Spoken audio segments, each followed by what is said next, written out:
I'm sure a lot of you guys remember the old ceremonial hunting tradition of eating the heart out of the first animal you kill.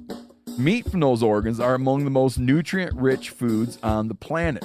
You can get those same benefits your ancestors craved via convenient daily capsules from Heart and Soil. Find out more at heartandsoil.co. And remember, use code MeatEater for 10% off your purchase.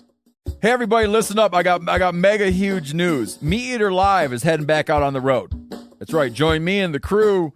Clay Newcomb, Cal, Yanni, Spencer's going to be there. Phil the engineer's going to be there. MeatEater Live, headed back out. Now, when you get every ticket, okay? Every ticket you buy, you get a signed copy of our new MeatEater Outdoor Cookbook. This tour is celebrating the release of the book. Buy a ticket, get a signed copy, MeatEater Outdoor Cookbook, wild game recipes for the grill, smoker, camp stove, and campfire, which I'll point out is a $38 value. Here's where we're going to go. April 23rd, the Mesa Arts Center in Mesa, Arizona. April 24, the Balboa Theater in San Diego. April 25, the Grove in Anaheim, California. April 27, the Crest Theater in Sacramento. April 29, the Union in Salt Lake City. April 30, the Egyptian in Boise. May 1, the Wilma Theater in Missoula. May 2, the Bing Crosby Theater in Spokane, Washington. May 4, Revolution Hall in Portland, Oregon. And May 5, the last day of the tour, Pantages Theater in Tacoma, Washington. For tickets and more information, visit the events page at themeateater.com. Hope to see you at the show. Welcome to the Wired to Hunt podcast, home of the modern whitetail hunter. And now, your host, Mark Kenyon. Welcome to the Wired to Hunt podcast. I'm your host, Mark Kenyon, and this week on the show, we are discussing everything it takes to execute a perfect shot with someone who's executed more perfect shots on deer in high-pressure situations than anyone else I know, Taylor Chamberlin.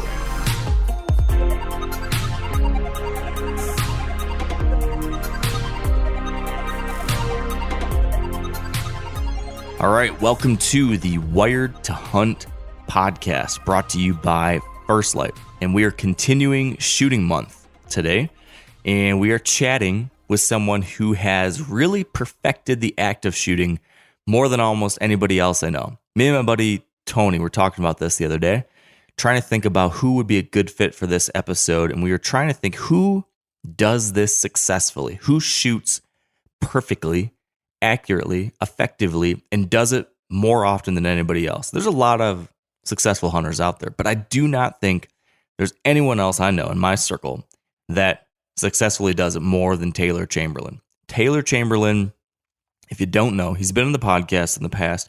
He is the urban hunting dude. I went and hunted with him last year in DC, got to see what that was all about. He runs the Hunt Urban YouTube channel, and he'll explain this a little bit more when he hops on here in a second, but Taylor's whole thing is that he hunts in this area with a super, super high deer density, which requires year-round management. And so he's able to hunt all year round with essentially it's like a nuisance deer type situation. And so he's killing so many more deer than any of us do because of that. And so he has had to really get good at shooting, and he has had so many opportunities to practice and go and live through that situation, right? I might kill a handful of deer a year. He's doing that times 50, and he does that in incredibly tight, high-pressure situations because he's hunting in neighborhoods. He's hunting in backyards, and it's got to be perfect. This was something that really got hammered home to me when I spent time with him last fall, is that we all want things to go well, right? But he requires them to be excellent, perfect. Nothing less than that is acceptable because the margins for error in these neighborhoods are so fine, and the ramifications are so high. So that's why Taylor is really just a great guy to sit down and dive deep into this with, because he's really turned the volume up on every single aspect of shooting. Want to know how to dial up your bow and tune it just right? Well, Taylor has taken it to the umpteenth degree. want to get really good at developing a shot process or a practice regimen, he's got it dialed. Taylor is very detail-oriented and, as we've just described, a perfectionist. And so today, we're going to dive into everything from, what his early struggles were. We're going to talk about how he thinks about his choice in bow, criteria when choosing what the right setup is for him when it comes to a sight, when it comes to arrows, when it comes to broadheads. So we do talk gear for like the first, half hour, 45 minutes or so, really getting into, at a high level, what are the things you need to be looking for when trying to get the most accurate, effective bow. Not like a sexy, fast bow, not like, hey, what are we going to take out to the mountains and shoot 80 yards at a mule deer? No, how do you kill a whitetail so it's dead in 10 seconds and lying 40 feet away? That's what we're trying to do here. So Taylor walks through that kind of setup. We talk through everything about his practice regimen. How can you simulate high pressure situations? How can you practice better? We talk through the whole shooting process, the different things he thinks about as he goes through that whole cycle, what he says, what he's physically doing, how he manages his nerves, everything like that. We have a lot of interesting conversation around, in the field implications, how to read a deer's body language, how to interpret whether now is the right time to shoot or not. Where really is the best place to shoot a deer if you need that super fast, guaranteed kill? We talk through all those types of things. We get into some interesting conversations around even, how we might want to adjust our goals or plans when hunting to really ramp up our experience so we can become a perfect shot someday. So that's the conversation today. It's a good one. Taylor's fun. He's funny. He's great at what he does. And I learned stuff, and I'm sure you are as well. But before we get to that, I do want to give you a quick heads up on something new that's coming down the line. I am going to be, or I have already started picking out monthly gear picks of the different stuff that Meat Eater is selling now these days on our website. I don't know if you have realized this or not, but Meat Eater not only has brands like First Light or FHF or Phelps Game Calls, but we also are now stocking all sorts of other gear, mostly gear that me and the other folks on the team have purposely asked for to be stocked on the site because we like it, because we use it. We're becoming more and more of an online purveyor and merchandiser of the stuff that we really like. So I'm going to start picking monthly picks, a few items that I'm using that I like, that I recommend to you. And we're putting them out there right now, at least for the time being, on the Wired Hunt homepage. So right now, this month, I've got a set of recommendations that are kind of tied into this whole shooting month, right? It's all about getting better at shooting. So I picked a few items that I'm using as I try to get better at being a better shot. So you can find this at themeateater.com/wired-to-hunt. It's a little wordy, I realize.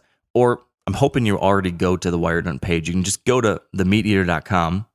And then if you hover over pursuits, you're going to see the logo for Wired to Hunt there. Click that, and that takes you to the homepage.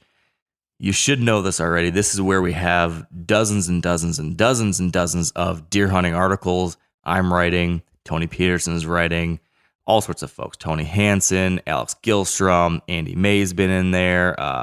Who else? We got a whole bunch of great people that are contributing to this, but really Bo Martonic's another one who's been writing a lot recently. If you want to get better at deer hunting and you're listening to all these podcast episodes and you want to dive deeper, the website's a great place to go for that. You can also be seeing all this on our newsletter. We share every Monday. If you're not subscribed to the Wired Hunt Weekly newsletter, that's going to help you find all this. But the point being is that I'm adding this quick little gear section where each month I'm going to pick a few things that I personally like. And this week we've got this shooting month selection. So what I've got featured here, you'll see this if you go to the website. You'll see this new archery target I just got about a month ago. It's called the M1 Matrix Archery Target. This is like a super heavy duty modular target. So it's this foam. It's this heavy duty foam, but it's in like little, I guess it's hexagons. Is that right? 6 sides. 1, 2, 3, 4, 5, 6. Yeah, 6 is, I think, a hexagon. That's embarrassing if I'm wrong about that. But yes, that's correct. So it's a hexagon-shaped target that's comprised of a bunch of smaller hexagon foam pieces. So if you shoot out the central foam hexagon, you can just pop in a new one. You pull one out from the outside, put that one into the center. So it's a pretty nice idea. This one also has a really cool Meat Eater branded kind of bands around the outside. I've been using it. Giannis has been using it. I think Joe Rogan's been using it.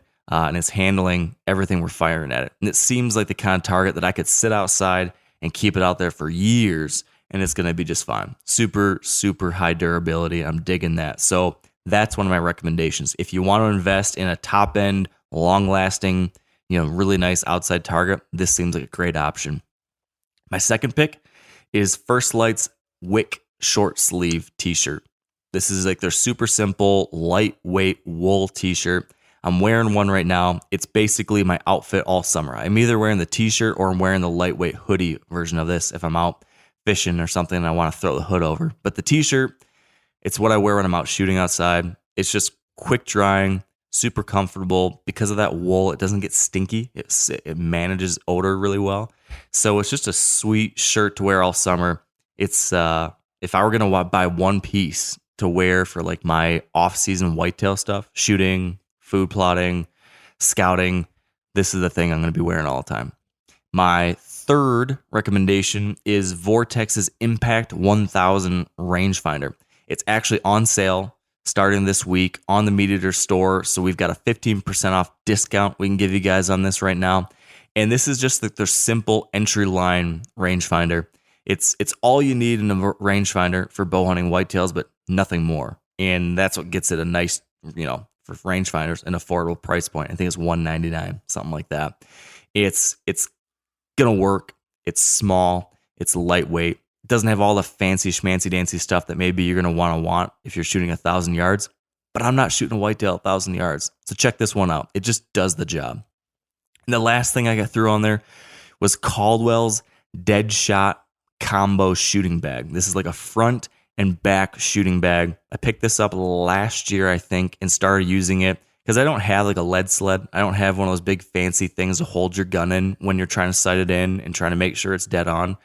And as we discussed recently on the podcast, right, it's time to get just as serious about really hammering in our firearm accuracy as it is with our archery. So I was like, well, I can at least buy some of these shooting bags so I can have a steadier platform when I'm practicing and when I'm sighting with my gun. They're only $25. But they just work. They're simple. They're not too huge and bulky, but they give you that solid platform when you're trying to shoot.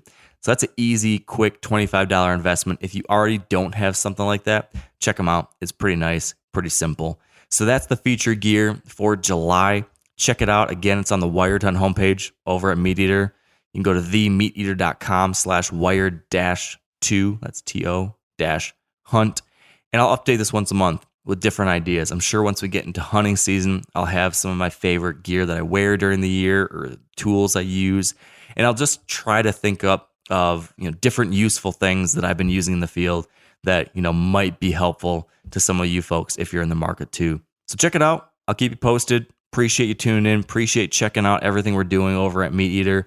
We're constantly trying to find ways to create the best content in the world, but then also fund that entire content mechanism and machine that we're building, pumping out new shows, new podcasts, lots and lots of articles, all to hopefully keep you entertained, help you become a better hunter, and have more fun out there. So that is my little news update. I think with that, we should just get into my chat with Taylor. This is a good one. We dive deep into a whole lot of good stuff. I'm ready to grab my bow and start shooting. I hope you are too. Let's get into it. All right. With me now on the show again for, I think, appearance number 3 is my buddy Taylor Chamberlin. Welcome back, Taylor. Thanks for having me, Mark. And you are correct. Lucky number 3. It's honor every time, but as we keep diving down, it becomes more of an honor. So thanks for having me on, man. Well, hey, I appreciate you making the time. I think this one's going to be a really fun one because in the past we've kind of talked all about hunting in the urban environments where you spend your time. And first it was just like, how do you do it? And then the second time was, how did I do it with you? And all that crazy stuff that happened, which was very eye-opening. And now today, Taylor, I am pulling you into the madness of shooting month here on Wired Hunt. We're doing a full month all about shooting, how to become a more effective, accurate, hunter with a bow or a firearm or whatever your tool of choice is. And I was brainstorming. Me and Tony Peterson, my buddy Tony, were brainstorming about who the right people would be to come on the show for this month. And, there's like tournament archers and there's, professional coaches and there's all these different kind of categories of people who would be worth talking to, right? But we got to thinking, maybe the best kind of person to talk to would be someone who has actually shot at and effectively put down, a ton of animals. Someone who does this thing that we want to do, but has done it more than anyone else, right? I maybe in a good year, maybe I kill 5 or 6 deer in a year, and that's like a great year for a lot of people, right? And I only have that many opportunities to go out there and actually practice execute on the thing I've been practicing all year, right? I don't get a whole ton of opportunities to actually have to go through the whole thing in real life and perform perfectly what I've been trying to practice for months. So as we started thinking about who does this a lot more than most people, you were the first person that came to mind, Taylor. I think most people know your unique situation out there in DC, but can you give us like the really quick kind of snippet of what you do as a hunter and how it is that you have more experience killing deer probably than almost anyone I know? Yeah, well, thank you. I'm honored that I was at the top of a list that's normally I'm not at the top of good lists for people, so that was there's other lists you're on top of at the wedding. Yeah. No, so yeah, for anybody who doesn't know, I live right outside of Washington D.C. in Northern Virginia, and we have an insane deer overpopulation. So where there should be 10 to 12 deer per square mile, the best guess, they can't even quantify. The best guess is 420 plus deer per square mile. So we have a huge overpopulation of deer, which results in me being allowed to hunt year round. So we have a year round deer season here to try and reduce the deer numbers. And I hunt year round. I think my wife actually likes it that I'm gone more than I'm home. No, this is your best marriage hack. Yeah, exactly. I mean, what did you say? What's my best marriage hack? No, this is your best marriage hack. Yeah, the fact absolutely. that you do this. Yeah, I mean, because in 10 years of marriage, I've only been home for 2. So no, but I mean, I hunt anywhere from 175 to 225 plus days a year. So literally, if the weather's good, there's a high probability, regardless of the day, that I'm in a tree. The hunts are short. I'm walking. If anybody's seen what I look like, it's pretty obvious I don't walk far from my truck to a tree.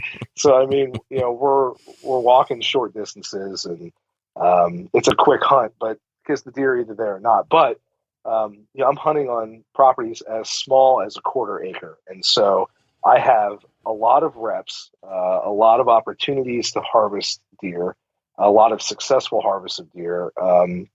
It's imperative that if I do draw my bow and put an arrow in the air, it is 100% a requirement that arrow hits its mark and puts the animal down as fast as possible.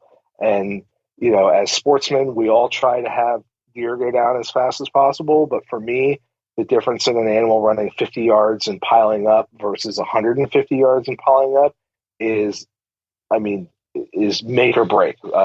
That's the difference between an animal getting recovered on property versus me having to go knock on doors and potentially have to pay to have a pool cleaned, which if I have to do that again, I'm going to need more marriage hacks. My wife will be pissed about that. So it's imperative that my gear is dialed and my kit is dialed, and me as a archer is absolutely top shape, because I can't afford to have any mishaps. So yeah. Now that I've lived that experience with you, I know how important it is to not have to go knocking on doors at 9:00 at night and bothering people in the dark and all the crap that can happen from that.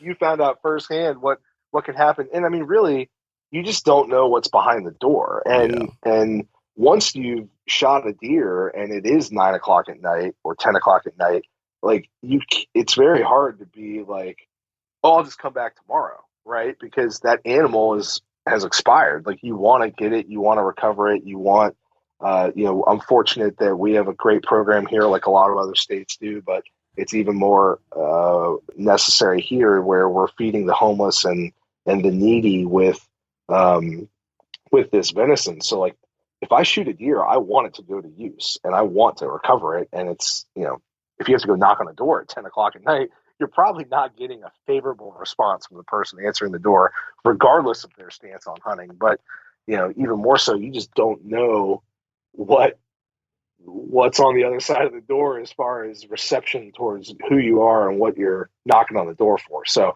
it's very, very important that deer piles up in sight. If you don't see it go down or hear it go down, man, that is like the worst feeling that I could ever imagine having. You just know that something potentially could go wrong. Mm-hmm. So you've got to execute perfectly, like more perfectly than almost anybody else, because your margins for error with all this other kind of halo material around the hunt is so much higher stakes than if I shot a deer on a 100-acre farm. So there's that. But then you're hunting almost every week of the year. And would you say you're going through this shot process at least every week a year almost, or something like that? I mean, this is something you're not just doing a few times. This is something you're doing a lot, right? Yes, absolutely. And I will not draw my bow.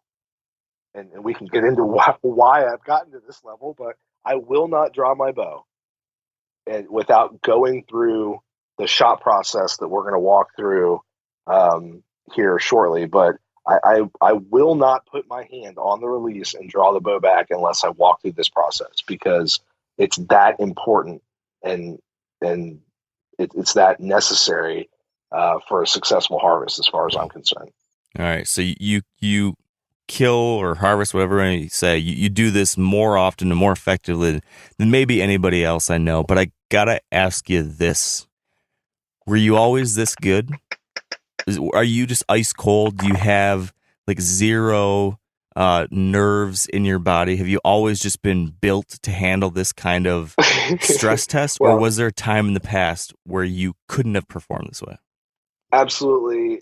I wish that I could say that I was so cool and that I was just had ice water running through my veins and I was always a star. But no, I was terrible at archery for a while. So, I mean, I taught myself how to hunt. I didn't have anybody along the way that really showed me the ropes. I mean, I listened to a lot of podcasts. I consumed every bit of hunting media possible. Reading books, magazines, etc. And there was a very long and steep learning curve for me to go from, a city boy who had never hunted before in his life and had nobody to talk to about hunting to the level that I'm at today. And so, I mean, that's actually what got me into the hunting industry, was that I wanted to try and just put whatever information out there that I could to help anyone out there that was looking for help, because I just wanted to try and shorten somebody's learning curve to not make it as long and brutal as mine was. So there was tons of steps along the way that were learning opportunities or things that I had to learn from, of whether it be blowing a hunt or screwing up a shot or misreading the deer's body language and not shooting at the right time or the right placement, or not letting that deer turn like that extra couple degrees. I mean, really entrenching myself into trying to become the best hunter that I could be. So it was a long, bumpy road with some lost deer, some wounded deer, some missed shots, and I'm proud of the journey that I've taken to get to where I am now, where I couldn't tell you the last time that I lost a deer or didn't have a deer drop in sight.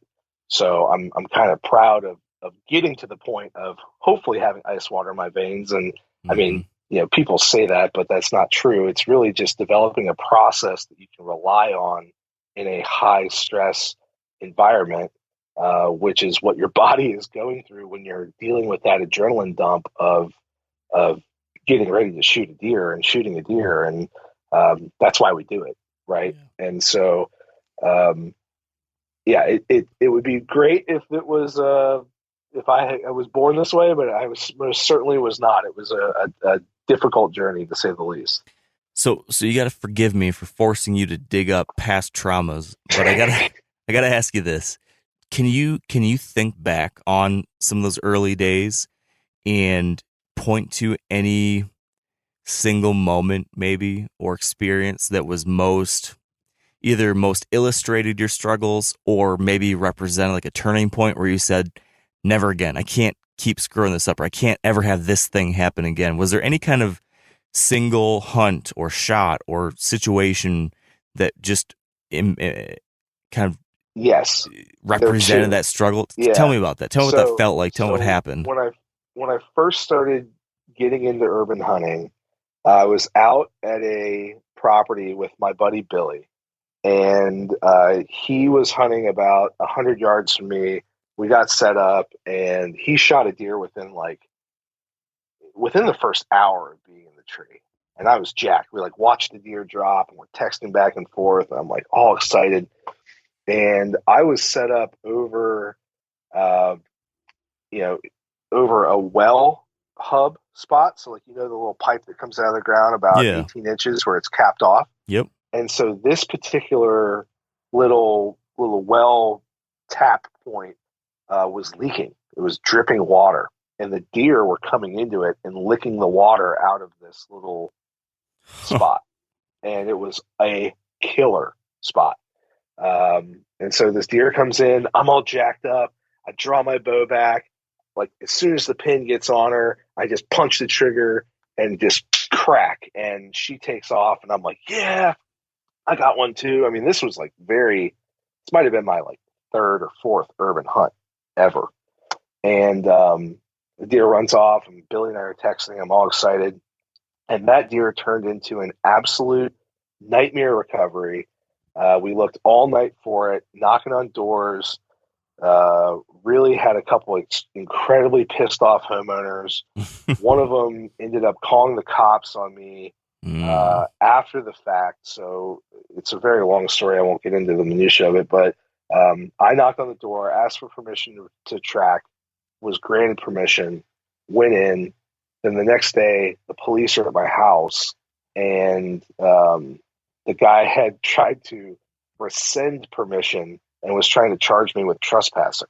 And I was like, you can't do that, And, without telling me.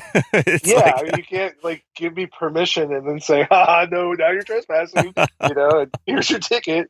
But he was a powerful litigator and was trying to pull some strings. It was just a nightmare. The guy's inevitably what happened was the guy's wife got pissed that he gave me permission. Mm-hmm. He was trying to handle it, but that deer was a nightmare, and never recovered the deer.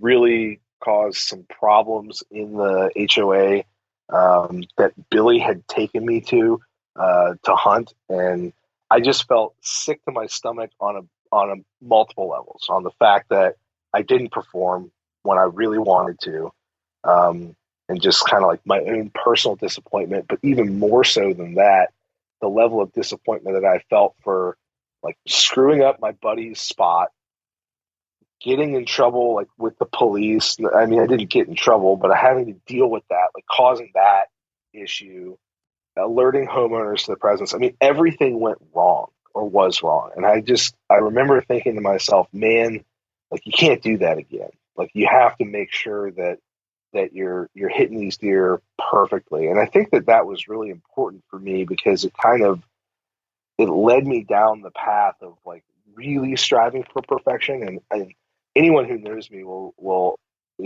agree that I'm super anal. I'm very detail oriented, and I'm always trying to reflect on past hunts to try and figure out how to perfect them in the future. And that's kind of like, in a nutshell, why my kit is so dialed and my like everything is so perfect, is because if any one little thing goes wrong, that drives me nuts, because I'm OCD and I try to fix it the next time, and I just kind of work through that system. And so this was like a major thing for me. Like I lost sleep over it, really upset me.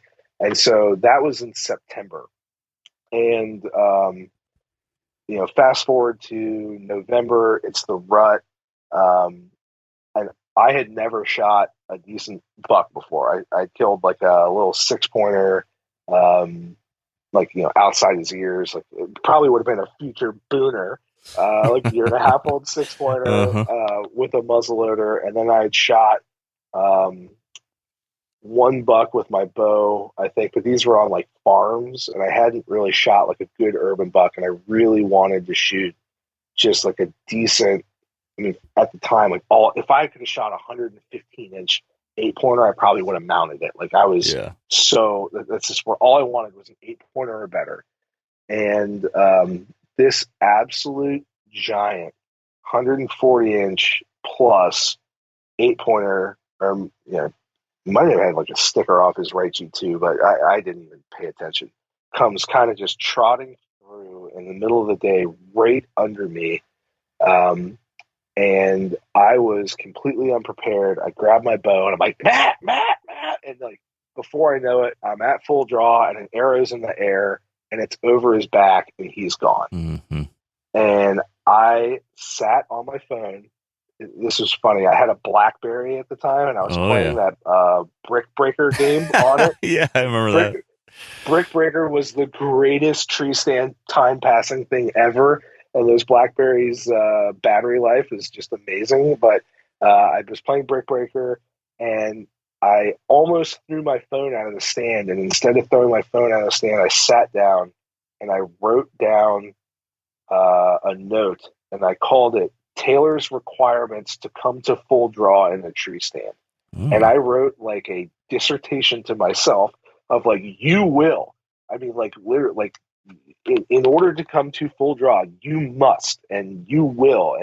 And those are kind of like the backbone notes that have really kind of grown over time. But the kind of general sense of it was like, this is not, like, you're not going to put in the amount of time and effort and dedication that you're doing to this to just go F it up. And you need to, like, make sure that this never happens again. And that was really like the combination of that doe hunt and then missing that buck, like, just drove me berserk. And I still live by those rules today, right? Like, I really make a point to, like, I will not shoot a deer if things are not perfect, and I will not shoot a deer if I don't go through these steps to take from the moment that my hand touches the riser of my bow until that shot breaks. I have an exact process that I go through, and you kind of got to witness some of that firsthand. So we hunted together one day, and we had a pretty crazy hunt. Like, there are deer everywhere, there's chaos everywhere. And yes, we had a deer come by, rate it, within legal shooting light, but towards the last like 5 minutes of it, I'd say. Mm-hmm. And she was at like 22 yards, 24 yards. I guarantee you I could have shot that deer and killed it. However, it was not perfect. There was a lot of stuff going on. And, sometimes the best shot you can take is not taking a shot at all. And, I remember when that deer left, you were like, why didn't you shoot it? I'm like, man, there's too much going on here. Yeah. And the way, like, looking at her body language and what's going on, and it just wasn't right. And so that's how I've gotten to that point, is like, I've screwed up along the way and I've set these rules for myself, and I'm just not going to do it unless it's perfect, because I've just experienced the wrong side of it enough to know what can happen. Yeah. And man, you might have just said the most important thing that we'll hear all month. The very most important thing that maybe everyone needs to get and like write down and not forget is that sometimes the very best shot is no shot at all. I mean, how many of us have felt rushed into a shot we shouldn't have taken, or like the pressure of, I can't let this moment get away. I got to take this shot. I mean, there's so many different examples of times where I'm sure we can look back and say, man, should have held off. You can never get that arrow back. I mean, I can point to many. I mean, that is so important right there, regardless of any improvements you make to your shot process. Just knowing that you don't need to take the shot and sometimes you shouldn't when it's not right. I mean, that is so important, because the bad stuff that comes from a bad shot is just not worth it. It's just not. And every time, I mean, I know a lot of hunters in our little urban hunting community here, and I help out a lot on times where people lose a deer, can't find a deer, whatever. And I would say, almost 100% of the time, like 99% of the time, when I meet up with somebody who's having trouble recovering a deer, and I ask them, I'm like, okay, so what happened? They're like, man, I just, they'll tell you their story, but it's always the same in the sense of they rushed the shot, or they felt like they had to take a shot at that moment. I'm convinced, like, we're all predators, right? Like we wouldn't be here if either we, like our direct ancestors or somebody down the line, weren't good hunters. And we kind of have these like subconscious predatory feelings, like what to do.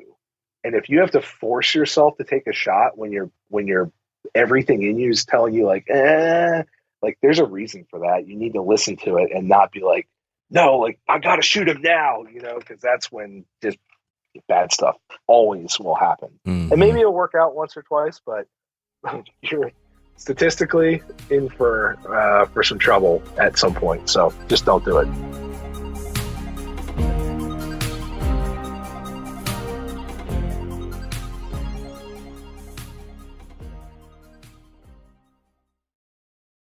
Hey everybody, listen up. I got mega huge news. Meat Eater Live is heading back out on the road.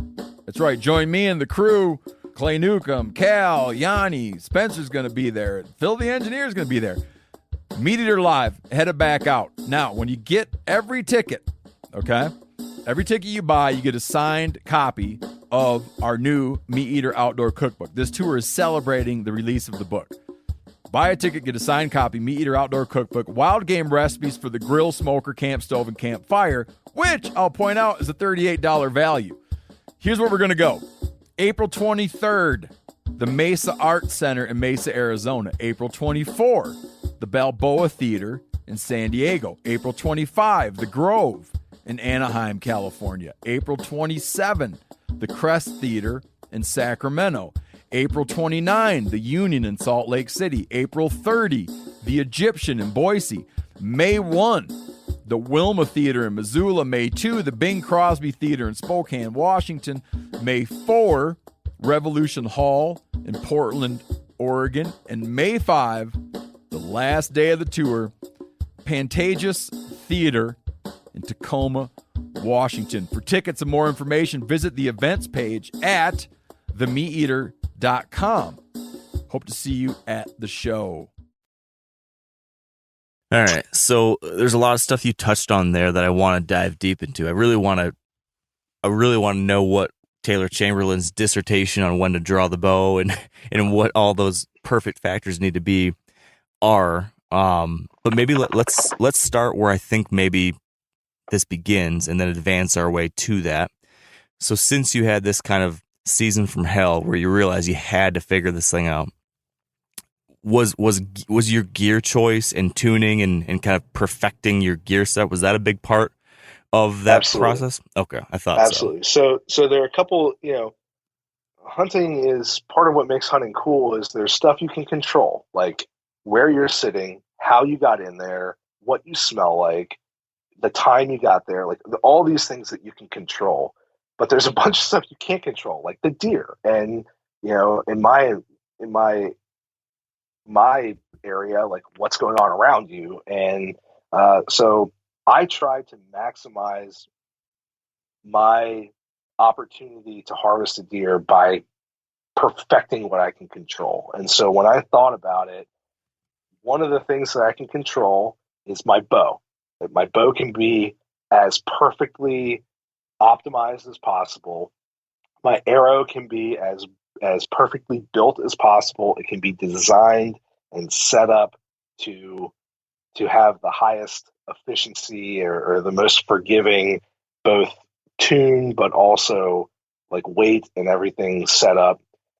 and my body, me as the shooter, can be optimized both mentally and physically to shoot a deer. And so I set out to educate myself on all of those factors, and then get the bow dialed, get the, have a archery sight that was perfected. I had an arrow rest that had the lowest probability of failure. I had a arrow that was designed and cut and made to be perfect, even down to like my bow draw length. I mean, so I'm a big guy, just like you are, Mark. I mean, I'm 6'2".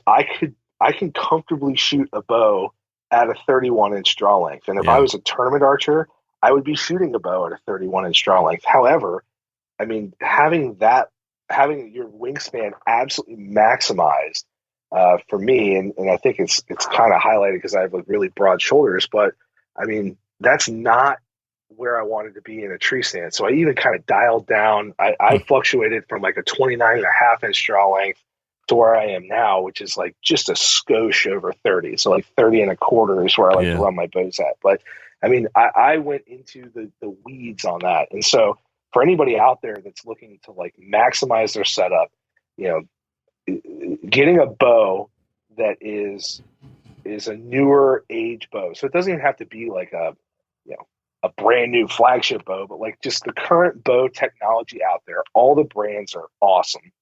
Just get one that has, within your budget.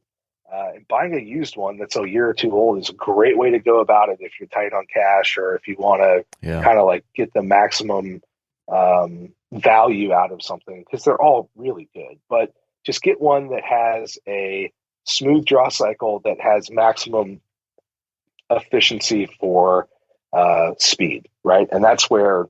What do you mean by that, these Taylor? bows? So, like the older single cam model bows were a little slower. But what I'm looking for now is like the newer bows. The technology is so good in. They're easier to tune. They hold the tune better.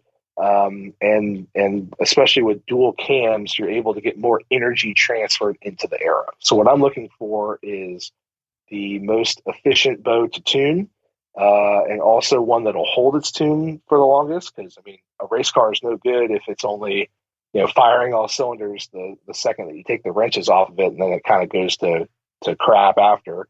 And then I want the most energy transferred into the arrow possible.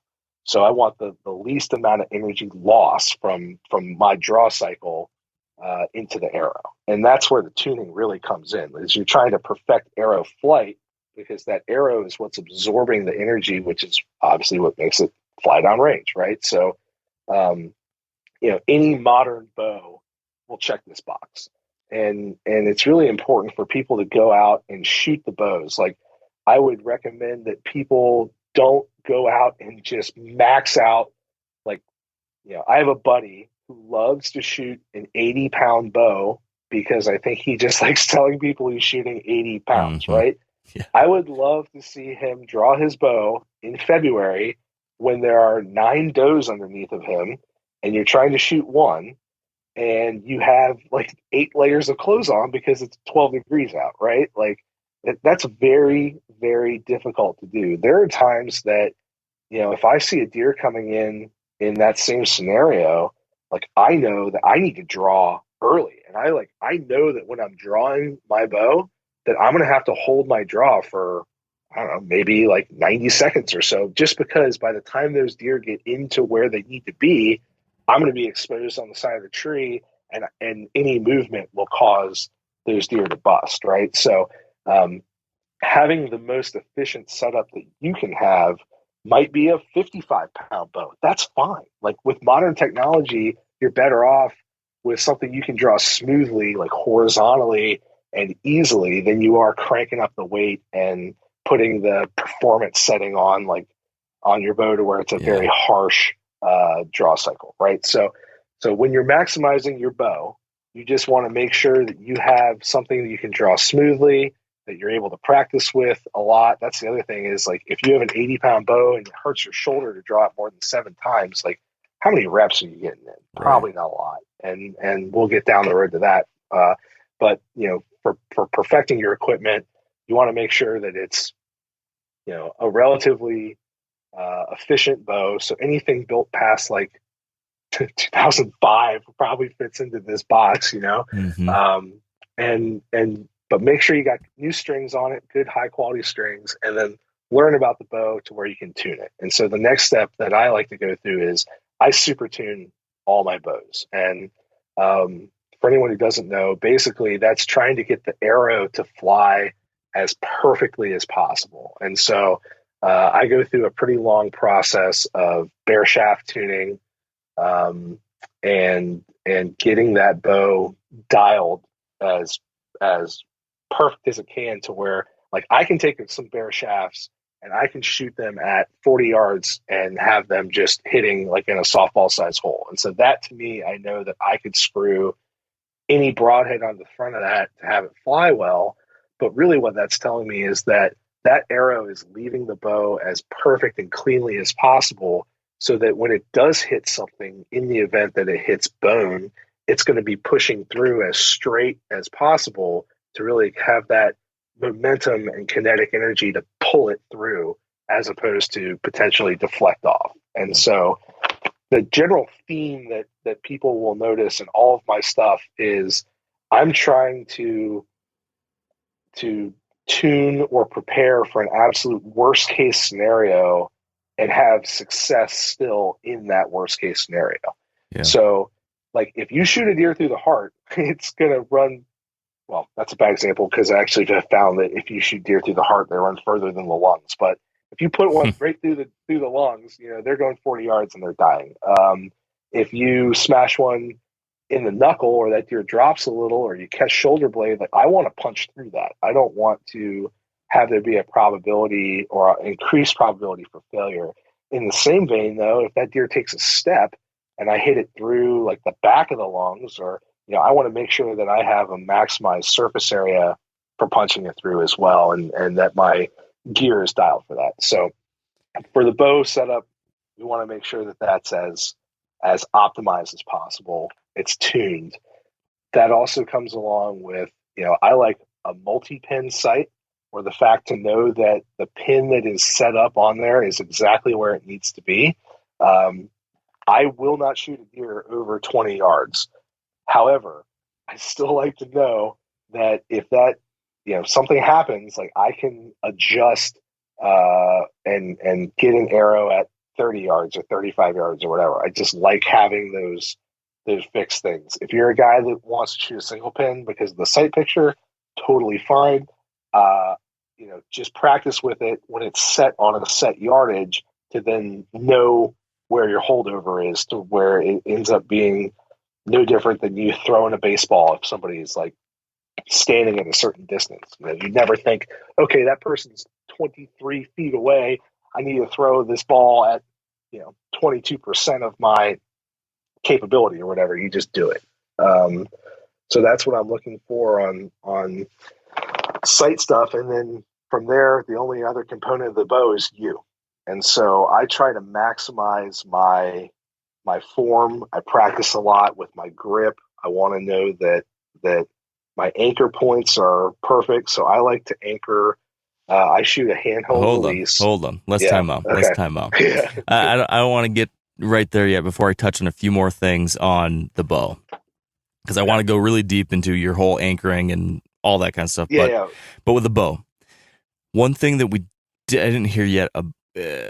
One thing I didn't hear about yet was the styles of bows. Now, there's a lot of bows that are shooting for being really fast and lightweight for like a mountain hunter, or there's some that are longer but heavier, and there's different brace heights and different things like that. And when it comes to what you're trying to do, just as quickly and effectively kill a deer and get on the ground faster and more consistently than anything else.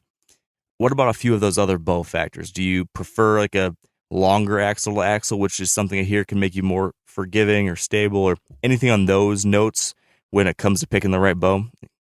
Yeah, so that kind of gets down to personal preference, I think, a lot, because, I've shot short axle to axle bows.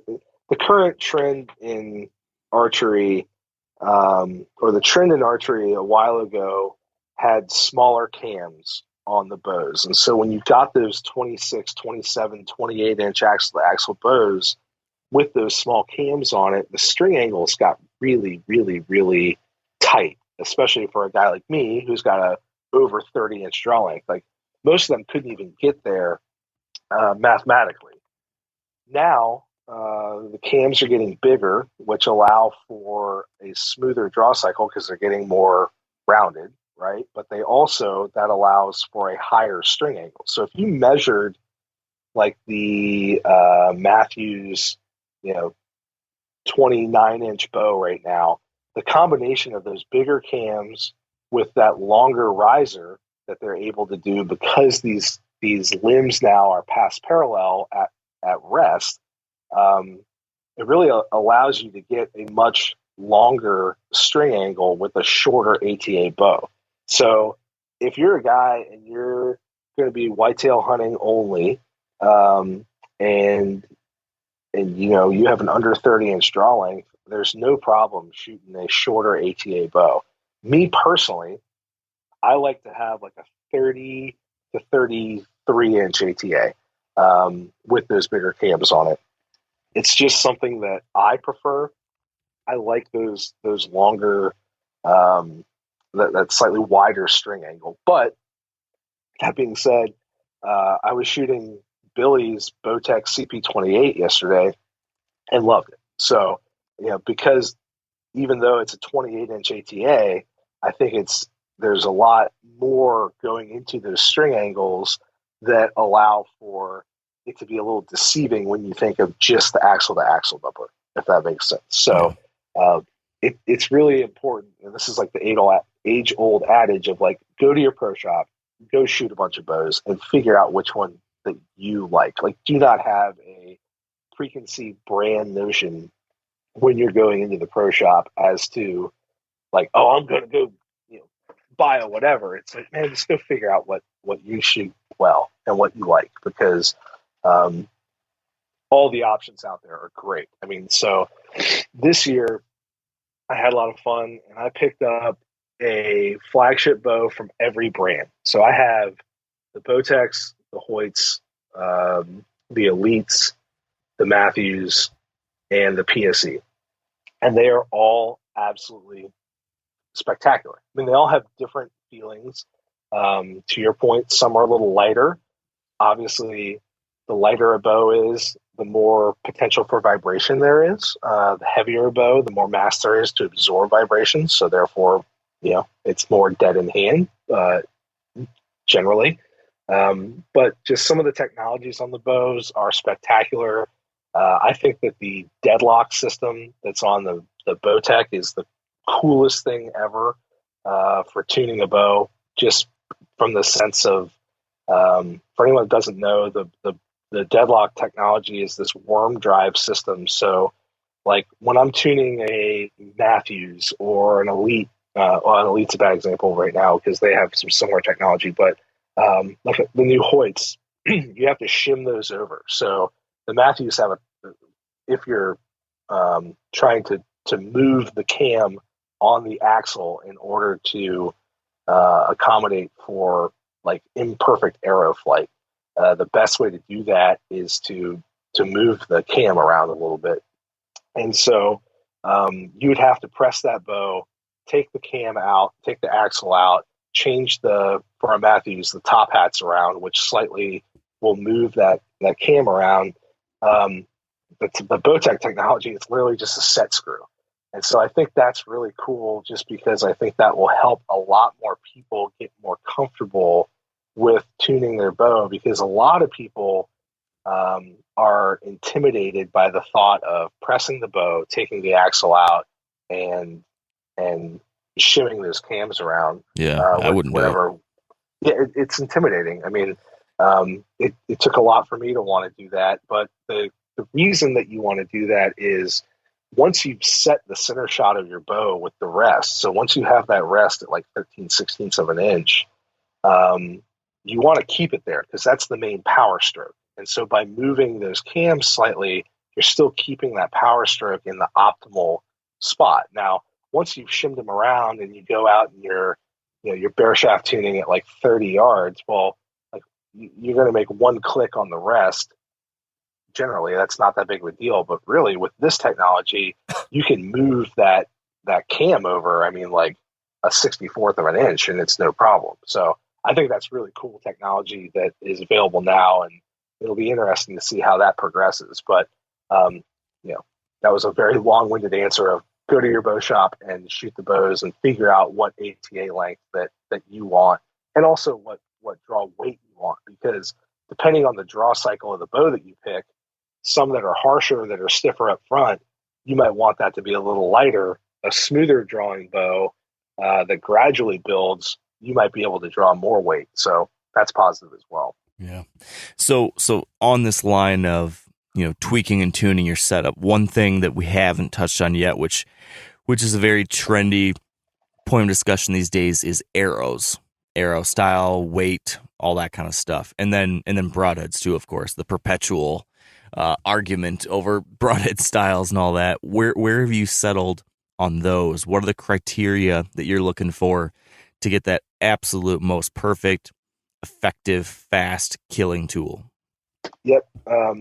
So arrows are obviously the most important component of your system, because regardless of how awesome your bow is, if you're shooting a crappy arrow, then your setup is crappy, right? So, and that includes your broadhead as well. But I like a very heavy arrow. I like not a super micro diameter, but the smallest diameter, like a medium kind of, or medium small, I guess you could say. So I've been shooting the Day 6 arrows. I absolutely love them for a couple of reasons. I find that they are very, very straight.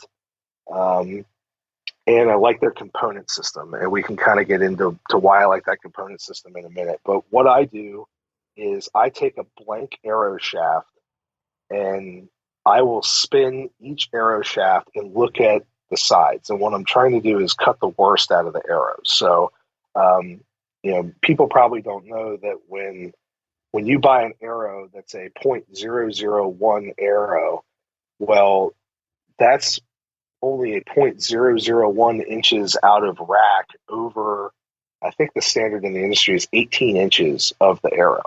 So it could be way outside of that, but at some point of 18 inches within that 32-inch arrow blank is .001 straight. I believe that the only companies in the industry, I'm probably wrong about this, I'm sure somebody will email and correct this, but I know that Black Eagle measures the whole arrow shaft, and I know that Day 6 measures the whole arrow shaft. And so what that leads to is a straighter arrow out of the box. If you're a guy that's got a 26-inch draw length, 27-inch draw length, it really is less relevant for you because you're cutting, 6 or 5 inches out of that arrow. For me, having a 30-inch draw length, I only have 2 inches to play with out of that entire shaft that I'm cutting out. So I need to find the straightest shaft I can, because the straighter it is for a starting point leads to a straighter finished product. So I spin them, I figure out which side. Sometimes it's both sides are a little wobbly, but I mark where I'm cutting from. And so I'll either make one cut or two cuts, but I think a lot of guys don't take the time to build their arrows out, and they really should, because especially if you're only shooting, 1 deer that year, 3 deer that year, I mean, like, that's a lot of effort that you're putting into your deer season, and you're putting all that on the shoulders of a arrow or a couple arrows. Like, don't you want those to be the most perfect arrows possible? I know I would. So, yeah. I mean, it's important to take the time and do it. Do you want me to go into the process of how I build arrows, or just why I do it the way I do and what I use? Give us the short-ish version of how you do the build and why. Because I think there's a segment of folks that would be interested in getting deep on that. So let's hear that, but let's not do an hour of it.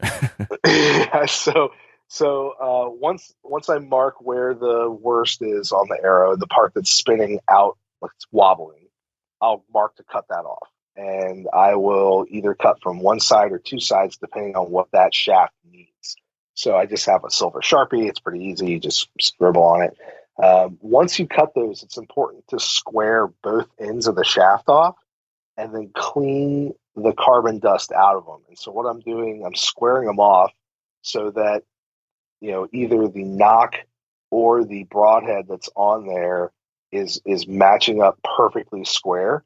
The knock end is very important, obviously, because if the air energy isn't getting transferred equally onto the back, then it could affect arrow flight. And then obviously the broadhead, if it's wobbling, it's not going to fly true. So very important to square those up.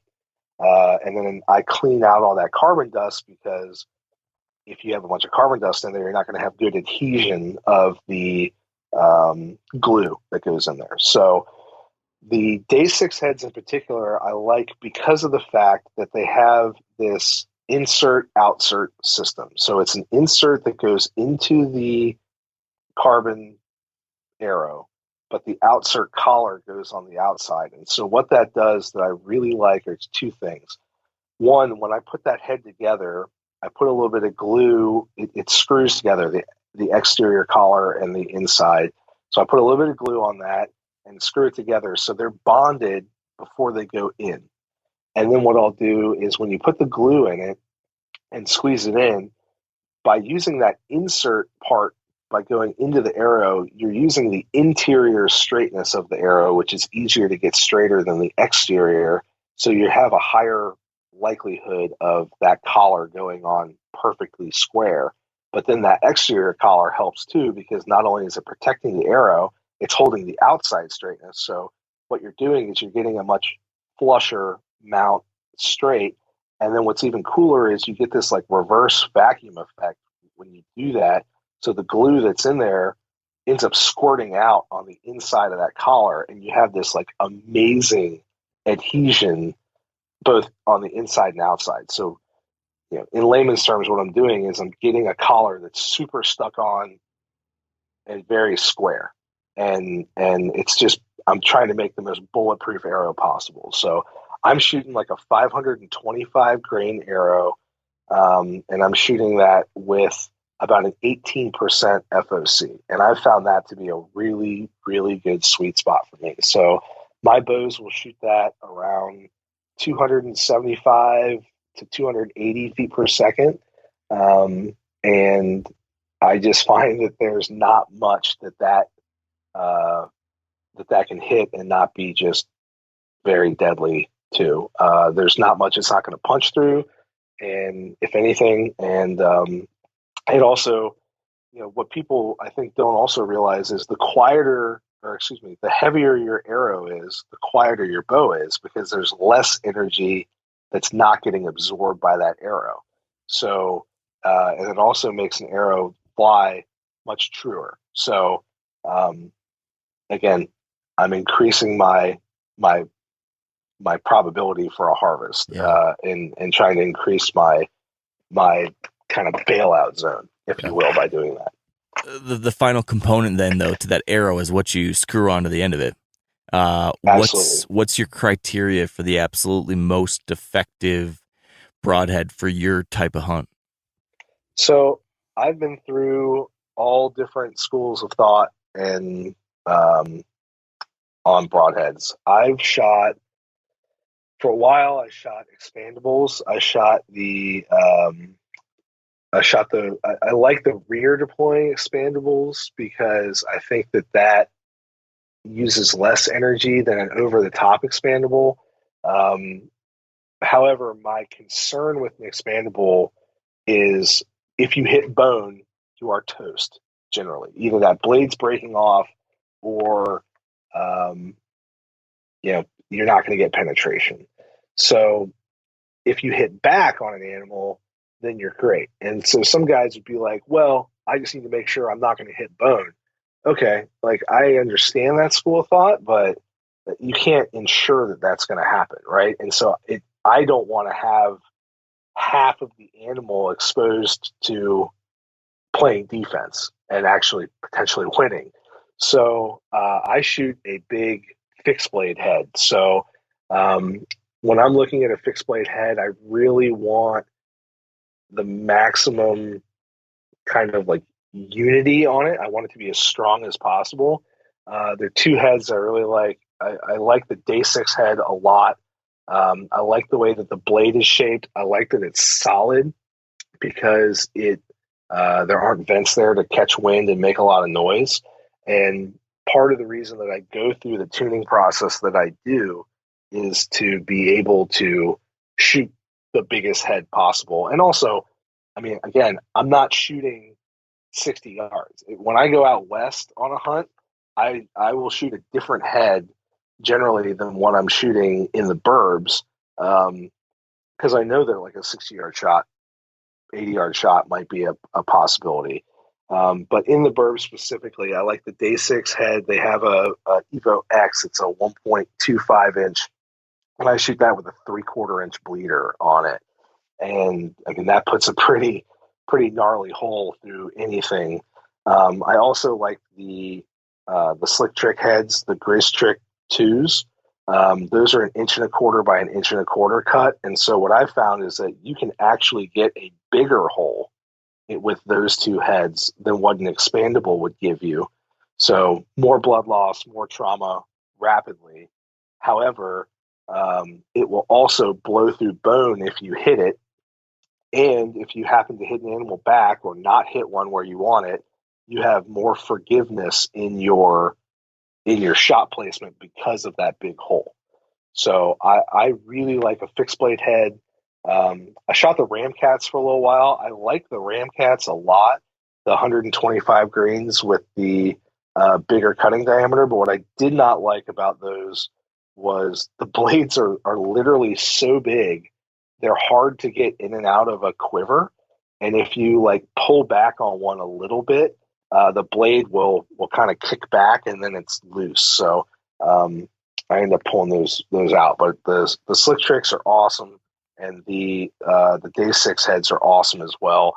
I really like the steel that's used in the Day 6 heads, and they are tough as hell. I had one broadhead that I wanted to see how many critters I could shoot with it last year, and I think I got into like over 20 some deer with one head before it finally broke the tip when it blew through the deer and hit a chunk of granite on the backside of the or quartz, on the backside of the deer, and that broadhead went into that quartz rock and split it. And when I dug it out, the tip had broken off, like just kind of slightly. It was very impressive for what it had done. Yeah. But with that setup, that allows me to actually shoot deer in the lower front pocket. And so I will literally, like, knowingly, if I'm on a tight property, pop that deer through its front kind of landing gear, if you will. So it renders the front legs useless, and they then kind of snowplow off, kind of like when a fighter jet lands on a aircraft carrier. Yes. Like that's what I'm going for, is like they're using their chest to stop them, so they don't have their front legs to where they can run off further. Man. Yeah. And that setup works great for that. That's a deal. Last gear question. A lot of talk these days about releases. It's something I've been bouncing around on a lot recently as I've been trying to change things and figure stuff out and improve my whole system. Where do you land on releases and balancing the ease of use of some versus the way some will force you not to punch the trigger versus all the other criteria? Yeah, so I love shooting a hinge. So I shoot a handheld release. I got to shooting a handheld release because I did not like having a wrist release on my wrist to where it clank around while I'm climbing up the tree, or have a potential for noise. And I also didn't want to get caught in a scenario where I'm playing on my phone and a deer comes in, and now I have to like move my camera over, grab my bow, and fish this release out of my collar or whatever. So I love shooting a hinge, but I have yet to find a way to comfortably let my hinge like rest on my D loop while I'm hunting. And so I just previously, I would just hunt with a regular thumb button release and make sure I shot it well. But like other people, I've suffered from target panic over the years and really kind of worked through that. And we'll kind of get to that when we talk about the shooting process. But I recently picked up a couple of resistance releases. So for me, my like overall theory is if I can not have to think about the back half of my shot process, whether that be squeezing a trigger or rotating a release or whatever you're doing, I can just kind of like have a macro feeling, if you will, in that back half. So for my hinge, that's just kind of like slowly pulling on my ring finger and then it just breaks, right? With a resistance release, it's just kind of pulling back, whether it's up to the individual archer what they like to think about.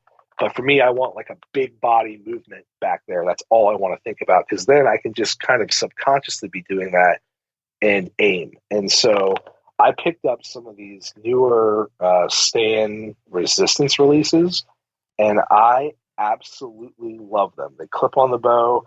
They have a safety mechanism, so I know they're not going to go off unless they are told to do so. And for me, I can just focus on my shot process and not have to. I'm eliminating the probability or the potential for punching the trigger, and so that to me is a big deal. But big caveat, big asterisk on that. If you're going to do that, you have to practice and put in the time. You cannot just roll out to the woods with a resistance or hinge release and try to hunt with it, because I think, like, even for me, the first couple times that I shot deer with it, there was this weird feeling of like, I know I want to shoot now, but it's not shooting, and it can make some panic set in. So if you're going to do it, I highly recommend it, but it takes time and practice before you're ready to just go climb a tree and hunt with them. Yeah. Well, let's talk about that then. Let's talk about practice. You've got your bow tuned, you've got your gear set up just perfect. Next thing is getting ready for the season and really fine tuning you, the shooter. What are you doing to take that to a different level? Yeah. So once your gear is tuned, I will not shoot an arrow, even in practice, without going through my shot process.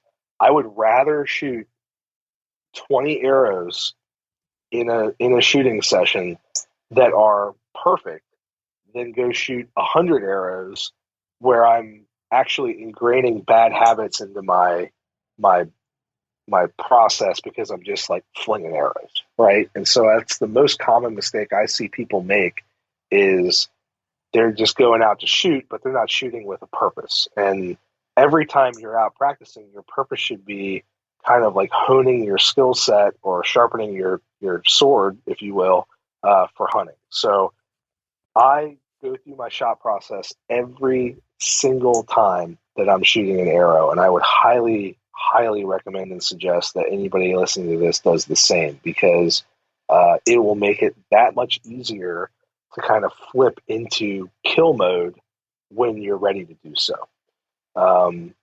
So when I go out shooting, I'm taking my time. I'm really focusing on my form. I'm focusing on my process and making sure that it's as perfect as possible. And I'm varying my yardages as well. And the last thing that I'll say is, like, practice like you play, right? I mean, I'm a big saddle hunter. I have a tree set up in my yard where I climb up in the tree. I'll bring like 5 arrows up, and I'm going to shoot 5 perfect arrows. I'm not trying to just bring 50 arrows up there and just fling them, right? And practice your weaknesses, right? So the last thing that I want to do is have a deer come in at a certain spot when I'm in the saddle and be like, oh no, I want to have a deer stand in that spot and be like licking my chops, like, hell yeah, I've practiced this a billion times. That guy is toast. I mean, confidence is key in all of this. So try and kind of work through what I do is I figure out where I'm weakest and I practice that the most, and then practice all around. So I'll kind of like take my saddle, even if I'm only like 2 feet off the ground, like I'm just one stick up with my platform there. I'll clip in and I'll shoot it, 10 o'clock. I'll shoot it 9 o'clock. I'll drop around to 8. I'll throw a deer target over at like 3 o'clock and I'll spin around and shoot that. But I don't ever want to be in a scenario in the woods that intimidates me. I want to have the confidence that, like, if that deer that I'm chasing shows up, he is toast because I've put in the work, and I know that that I'm capable of being successful. How much practice do you think is enough, Taylor? Like, what's that amount to keep you a finely tuned machine? Well, I think that varies by the individual, but for me, if I have a couple practice sessions a week, then I'm good. And I think that I'm kind of an anomaly because I'm shooting deer every week, right? So I don't ever have an off season. If I did have an off season, I would say that there's a lot of work required to kind of hone your skill set and get back to like hunt ready form. So, but the fact that I'm able to go out and shoot a couple deer a week, I'm always kind of at peak form. But people should have kind of a game plan for getting geared up for the season, and develop your system, figure out what your shot process is going to be, and then I'd say shooting 2 to 3 times a week at the appropriate practice level is what would be required to get to that like peak performance special forces kind of hunter mindset. Mm-hmm. Now, what about practice? It's interesting because there's certain elements that practice is really good for, like just the generic stand in the backyard, shoot some arrows. Like there's a certain you got to have your muscles, feeling right. They need to be getting enough reps just so that your body can do the things it needs to do. But then there's this other side of practice, which I think is maybe a little bit more mental, which is how can you practice for the mental stress of a high pressure real deer situation? Is there anything you do in your practice sessions that help you simulate and prepare for the moment of truth, different than just shooting a 20?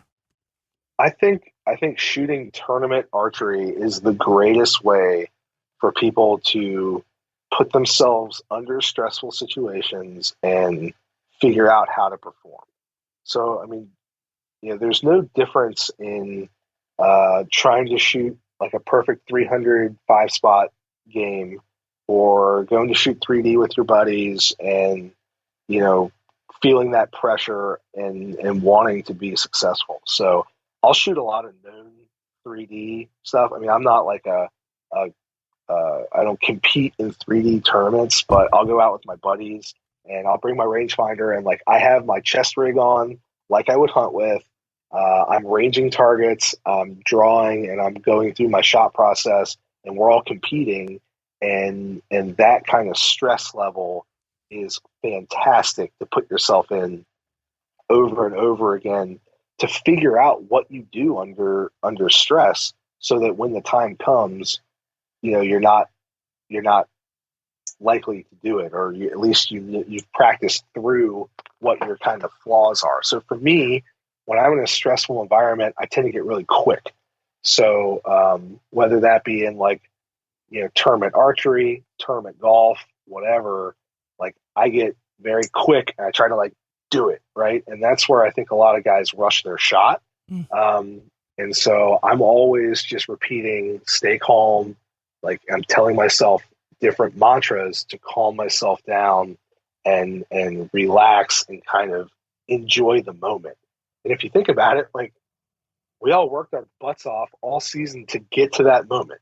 You've planted food plots, you put in the scouting time, you woke your ass up at 4 o'clock in the morning, you walked out to this spot. Like you did all these things for this one split second. Like enjoy it, savor it, right? And it's easy to think back on that and listen to it. And there are a lot of guys in their car right now or mowing their yard or whatever. They're like, yeah. well, hopefully they're still listening. They got through all the deep minutia stuff, but like you need to enjoy that moment and like really kind of tell yourself that over and over again for when the time comes.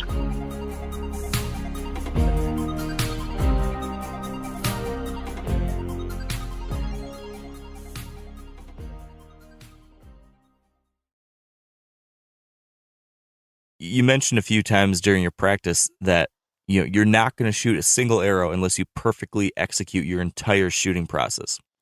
So what is that entire shooting process? Both the actions you take, but then also, like, is there any specific mantras for different parts of your process? Are there any words or cues or anything? Like, what happens physically and mentally from the moment you decide, okay, I'm going to shoot this target or this animal, to the moment after the arrow's gone? Yep. So it all starts with your grip. So anytime that I put my hand on the bow, I know exactly where I want the pad of my thumb to be in relation to that grip. So when I'm grabbing a bow, I have a kind of a feeling where I'll slide my hand a little bit left and a little bit right to just verify that the bow is exactly where I want it to be.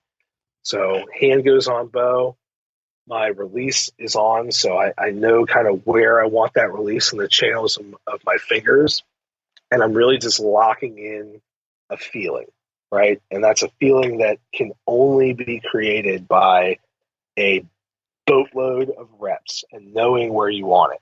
But you just want it to be in that natural, comfortable spot that you've ingrained. So I then will draw the bow, and again, I'm using a handheld release. So with that handheld release, my pointer finger and my middle finger create like a little V. And so I'll run that V down my jawline, and I'm looking for multiple points of contact or reference points to anchor, right? So I will come to full draw, my fingers go to underneath my jaw and over my jaw, and they get to a spot where you can't miss. It's where my jaw was broken because I was running my mouth at a bar one night. So my finger kind of drops into that channel. My nose goes on the string, and I know that is now absolutely perfect full draw, right?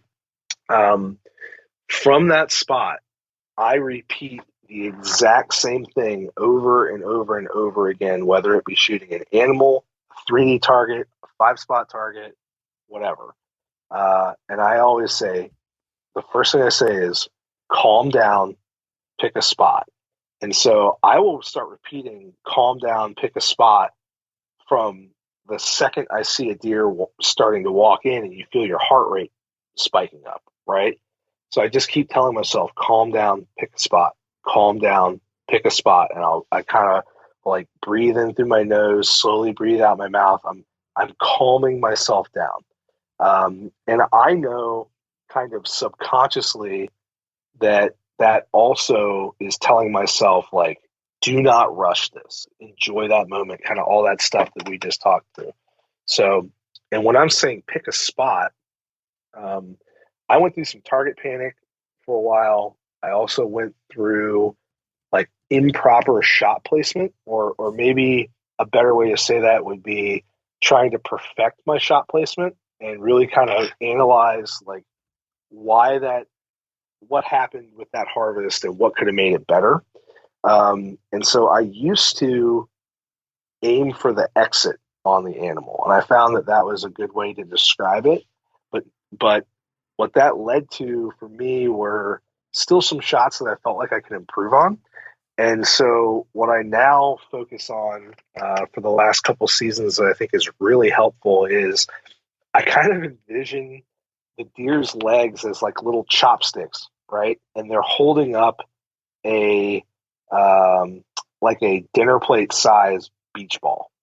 And so those are the vitals. And I literally will envision on that deer where the heart is sitting.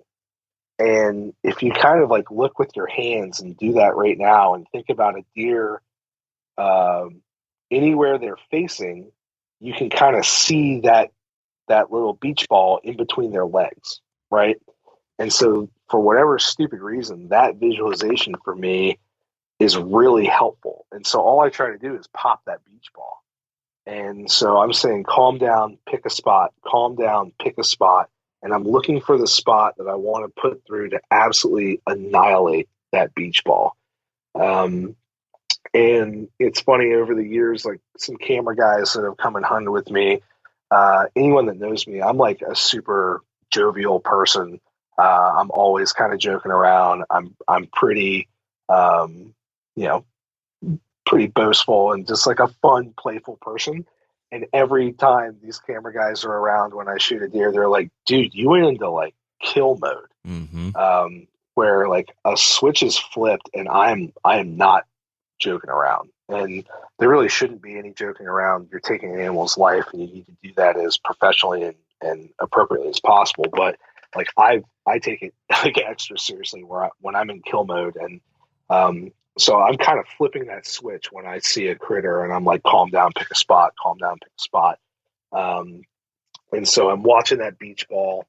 I come to full draw. I watch my, well, once I pick that spot, I think of, remember back in like the late 90s, there's like Gulf War movies where they had the laser guided missiles. And so there'd always Yeah. be some team on the ground that was like fighting to paint the target with the laser. Yeah. So yeah. I think of my pin as a laser guiding missile thing. And this is like the stupid way that my brain kind of associates these things. But so once I pick that spot, I do not take my eyes off of it. I mean, I might like look around and try to read the other deer around this animal's body language, but I'm burning a hole through that spot that I have picked. And so once I pick a spot, I say to myself, paint it. And so I'm painting that spot with that laser guided missile. And I'm just letting it float all around that spot. And I'm just saying, pick a spot, paint it. And I keep repeating, paint it, paint it, paint it until it's painted and I'm comfortable with my float. And this is all stuff that you pick up in, heavy practice doing this. And then I say to myself, keep it painted while you pull, pull, pull, pull. And all I'm feeling is just a very gradual pressure increase on that release as a whole. And so I know that I'm pulling and pulling and pulling and pulling. And then it just, next thing you know, that arrow hits home and it's just an absolutely perfect shot. And so what I'm really doing is I'm focusing on my follow through by telling myself to keep it painted while you pull, pull, pull, pull, pull. And I just repeat pull until the shot breaks to prevent myself from rushing it. Do you ever find yourself in the midst of that or leading into that and still feeling nerves or buck fever or any of that increased adrenaline? Is there anything else you do when all of a sudden like something feels different, or have you done this enough that it never feels different and that process always addresses any physical aspects of excitement? So, I mean, the day that I shoot a deer and I feel nothing, I will never shoot another deer. Because I feel like I've crossed over into some scary realm there if that happens, right? But like, we're out there for the hunt and for the enjoyment, and the harvest is a part of that hunt. I feel I get butterflies whether it's my first or 100th plus deer of the year. Like I'm feeling those nerves, I'm feeling those butterflies, I'm feeling that adrenaline.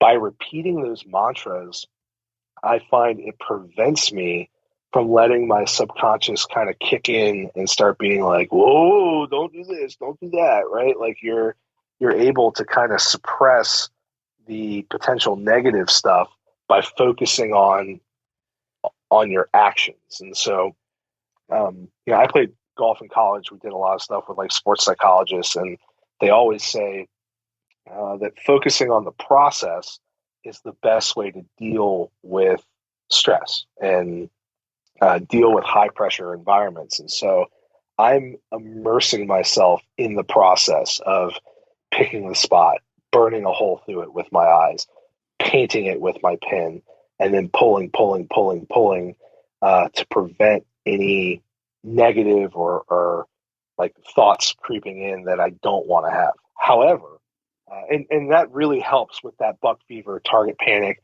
And the last thing you want to do is see like some giant 160 come in and be like, oh man, like when I put him on my wall, like I can't wait to Yeah. call my buddies. I'm gonna do That's a him with like mistake. a semi sneak pose. Like you need to focus on the process at hand, immerse yourself in it, and worry about all that other crap later. Do not just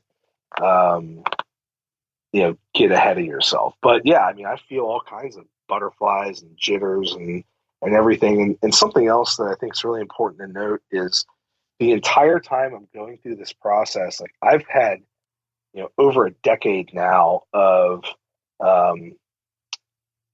of a lot of deer encounters and harvests, and I am always reading deer's body language. Like even if I'm seeing deer that are maybe they're deer that are like 80 yards off, they're not going to come in. I picked the wrong tree, but I'm just watching these deer. Or maybe they're deer in a field. Like I'm always looking at those deer and trying to read their body language and analyze what they're doing, because that has a lot to do with taking a shot or where to place that shot, right? Like, so if a deer comes in and it looks really skittish, or is like, maybe it's feeding a little and popping its head up real quick, it's looking like a crackhead DC deer. Like you need to be mindful of that, to where when you shoot that, like first off, you can not get away with as much movement as you think, so that's going to affect you. But also, like I know I might want to tuck that arrow just a little lower in my spot picking, because that deer might drop a little, or maybe that deer is going to like slightly quarter away, and I know it's been picking its head up and down, and like when it goes down, I know now's my time to like take the shot. It's very important to analyze the deer body behavior and kind of like try to figure out what deer are communicating by their actions, because that says a lot on how that deer is going to react at that split second when you shoot it. And that goes into your shot placement and also selection, and that gets back full circle to those deer that we saw when we were in the tree together Mm-hmm. here in DC. I was like, that deer is so skittish that there is a high probability for a marginal hit, and like we just can't risk that, with what's going on. So I'm always kind of reading that deer's body language and trying to figure out what's going on, kind of with my subconscious.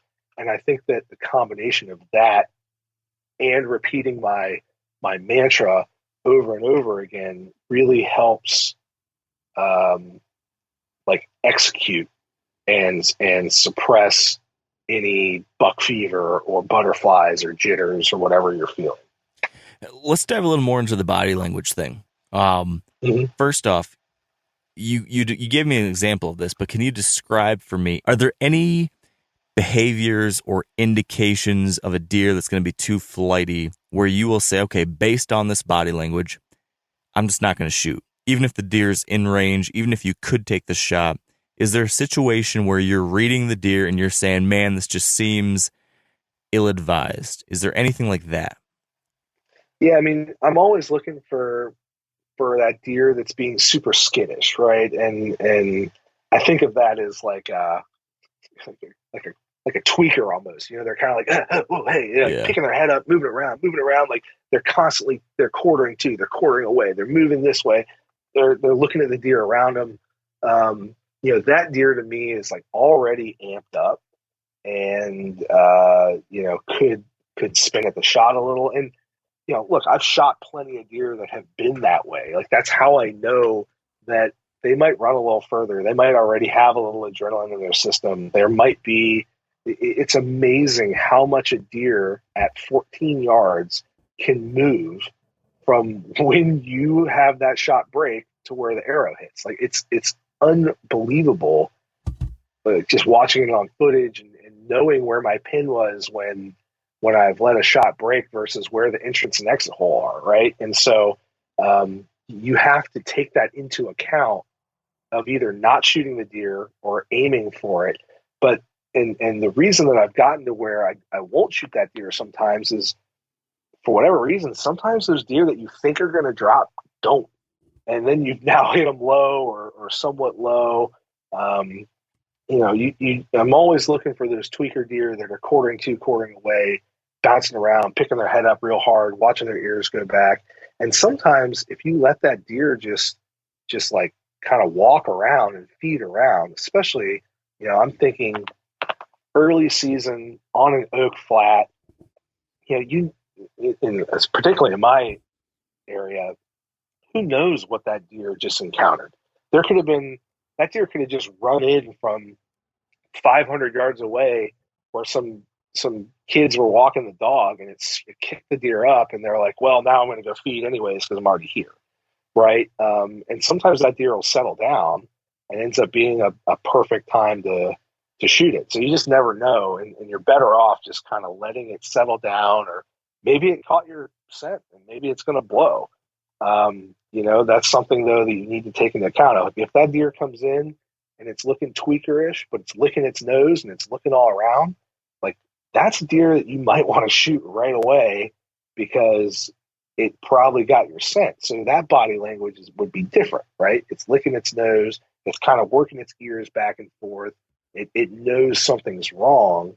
That would be a different scenario of a deer that might fit into that quote unquote tweaker status, that is, more likely than not an older, mature animal that you certainly want to get out of there. So just reading that body language and looking for different cues, tail up, tail down, flicking, tucked hard tight, what the ears are doing, what they're doing with their mouth, if they're, licking their nose a bunch, or if they're kind of feeding along, but popping their head up and down. Those will be all signs of, what's this deer doing? Why is it acting that way?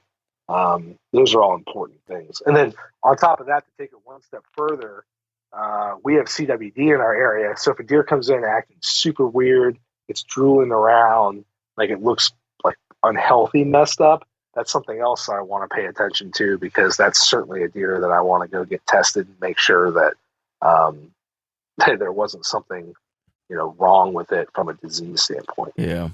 Back to the tweaker deer. So we've got a deer that's on edge in some way or form. Maybe it's picked up on us or smell. Maybe it's just uncomfortable for one of those other reasons you described. When we have that situation and we're thinking about where to aim, do you recommend adjusting your shot placement at all on this deer that seems on edge? Because I think the assumption is that if we have a deer on edge, that deer is more likely to react a little bit quicker to the shot. And so that might mean a jumping the string kind of motion, or that might mean a deer that's whirling and spinning away in some kind of way. So do you adjust a little bit down? Like I know some people will aim lower on a deer that they think might jump the string, or some people might even aim a little bit further off of the shoulder blade, because that deer might swirl and spin one way or another and give you more of a chance of hitting bone because of that. Does any of that enter your equation?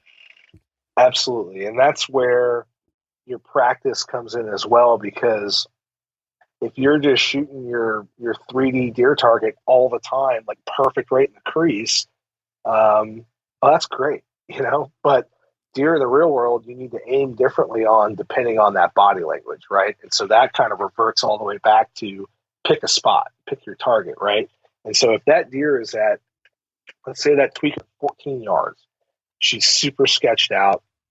I've made the decision though that even though she's on edge, I'm going to harvest her.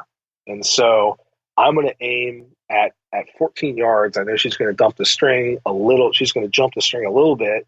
I don't have to hold off body though. I'm always aiming in that lower third to pop the balloon. I might aim like an extra couple inches low. If we were out on a farm somewhere, if I had to take a shot at, let's say, 35 yards, and even though I don't do that in the suburbs, but let's say that in this scenario, for whatever reason, I am, and that deer is tweaker deer, it's jumpy, but it's a giant buck, and this is the deer we've been after all week in Iowa, and it's now or never, right? This encounter is now or never, but he's a little skittish. I mean, you might need to hold 8 inches below his brisket, right? And that's where having trust in your read on that animal, as well as trust in your equipment, is absolutely like essential, because it is very hard to hold off body on an animal, right? You would really or do that? even Yeah, if a deer is at like 35 yards, I mean, maybe not 8 inches, but I'm going to put my pin just below his brisket, and I'll guarantee you that he'll duck into that and take it. Yeah. I mean, that's just something that comes with shooting a lot of critters. Because, Right. I mean, how many deer shows have you seen where they get to where they shoot the animal and they put the little dot on where it would be perfect, and then the arrow sails over his back? Yeah. And a deer can drop an entire body length, Yeah. body width, in a matter of seconds. And also, is their head up or their head down? You know, if they have their head positioned down, they can whip it up and use that effect to drop their body even lower. So these are all things that you have to take into account that are very difficult to take into account in the process of shooting an animal. In hindsight's always 20/20, but you just kind of need to think through these little things. And I mean, frankly, that scenario that we just went through with Megabuck in Iowa, that's why most 35-yard shots are not super successful on an animal, or they're harder to be successful on an animal. I mean, obviously, people shot deer much further distances than that. It's not like an impossible shot, but there are a lot more probabilities for failure or things that can happen in that additional 21 yards between our two scenarios. Like, that's an eternity for a deer. So more in shot placement. You mentioned in the past you've got the legs are like chopsticks, and then you've got this dinner plate sized ball that's on top of the chopsticks. Can you just give me a little more detail, like how you get to that point? Like, how do you get to that place when you're actually looking at a deer? Do you look at the legs and bring your pin up the leg and then just go off a little bit, or how do you pick that perfect place to put your pin? So the dinner plate is actually being held up by the chopsticks. So think of it like you're eating sushi, and the sushi you're picking up a piece of sushi, right? The shoulder blades. Like, if you This think analogy, about this analogy works in DC. It might not work as well as in rural Iowa, but people try to follow along here. Taylor's. So you got your chicken nugget, right? You're going in the sauce. No. So, I mean, if you think about our anatomy or deer's anatomy, like, your shoulder blades are shields, right? And that breastbone, it's all protecting your vitals. And so those shoulder blades are holding up they're protecting the heart, really. So I think of those shoulder blades as the tips of the chopsticks, if you will, that are holding that little beach ball. So I look at it in almost like a 3D way. But if you're thinking of it of where do you want your arrow to exit, well, you pretty much always want it to exit in like the lower third, to come out through that little golden triangle, or to kind of blow out right above where the bone kind of cuts back on a 45 of its shoulder. So I'm picking a spot in that lower third, kind of like right in that crease exit spot. But sometimes, depending on the way the deer is quartered, and this is where popping that beach ball comes in really handy. Like, I want to pop the low third of that beach ball, if that makes sense. And it's kind of a weird analogy. I'd have to almost like draw it out of how it works in my head. But if you think of those like milk jug tests that people do on YouTube for broadheads, where they put like red food coloring in, like, I want to put a hole in the lower part of that deer's milk jug or the beach ball to try and deflate it as fast as possible. Yeah. And because of your arrow setup and because of your broadhead, you are willing to be very tight to that shoulder blade area because you know that that's the most effective spot to hit them as long as you can punch through bone if you have to. Is that right? Like some people will be very cautious and aim further back and just aim for back of lungs or center of lungs because they want to avoid the bones entirely. You're not doing Absolutely correct. And I used to do that, and that led to a little more issues. Now, I'm not intentionally trying to shoot a deer in the shoulder. I will never tell someone to do that, unless it's a tiny property and we're doing my analogy of I'm trying to take the landing gear out. But even when I try to take the landing gear out, or when I do take the landing gear out, I'm not shooting them through the shoulder. I'm hitting them in that like little void right at the top of their legs below the shoulder bone, or maybe like through the very bottom part of it, but where it's not super strong. I think that the shoulder blade should be avoided at all costs. However, I've just put together a setup that I know can punch through the shoulder if it has to. Yeah. And I think that's really important. Excuse me, really important to have, because if I did that, if I took that shot with an expandable broadhead, there is a high probability for failure there, right? Like there's a incredible margin for error that I'm not comfortable with. And that's why taking that shot with a fixed blade head that has a big cutting diameter really works well. And it has a blade designed for penetration. Some of these fixed blade heads don't work in that regard because they're, have a steep blade angle. And if they hit something hard, they're probably not going to punch through it very far. So avoid the shoulder at all costs, but I'm comfortable being tight to it because I know that I'm practiced. I also know that it's like a 12 to 14 yard shot and that there is a 99.9% chance that I'm hitting, within a couple millimeters of the hair that I'm staring at. Yeah. Quartering two shots, given everything we've talked about, will you ever take a quartering two shot? And if you do, how do you adjust your point of aim? So I really do not like quartering two shots, on a whitetail, especially in an urban environment.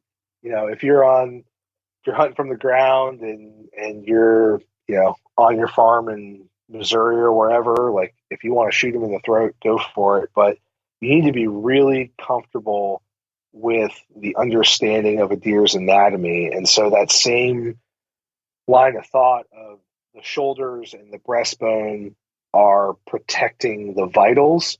Well, think about your area to slip an arrow into if that deer is staring at you versus if that deer were quartering away 45 degrees.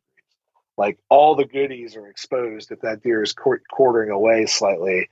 Very few areas are exposed to slip an arrow into if it's, quartered towards you. However, that being said, like I shot a deer in Oklahoma last year that came in that was almost at the base of our tree.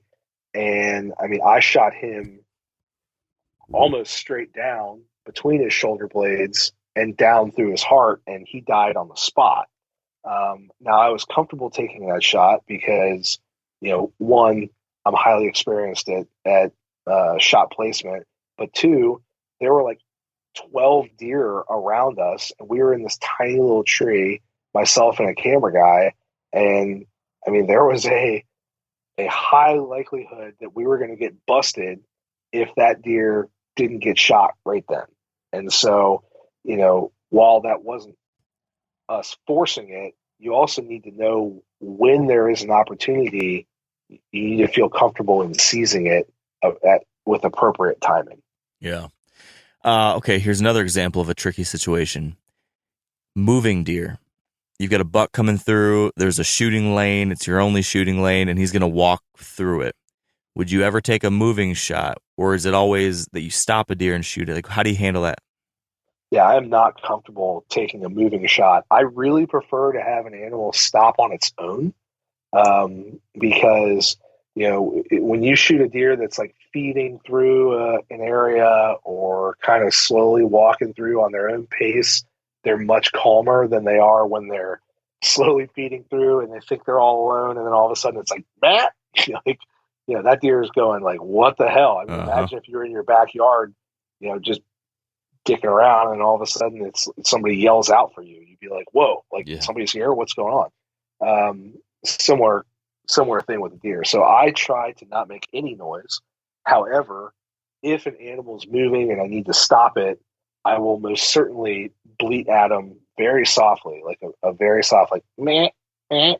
I've never taken a shot at a moving deer. I mean, I guess I should never say never, because who knows what the future holds. But I would strongly encourage people to not take a shot at a moving animal. That to me just seems like a recipe for disaster, or definitely.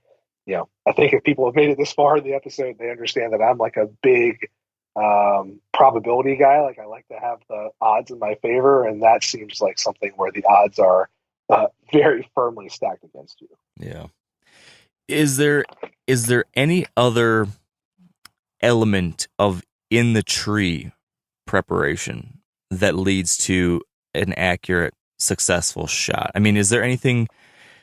Maybe we need to rewind a little bit in the day. We're up in the tree. Is there anything that you do, like right when you get settled, as far as where you place your bow, as far as where you, organize your setup? Does any of that help you perform in the moment of truth better? Or is there anything else that we're missing? Well, I think that kind of helps you stay calm in the time leading up to the shot.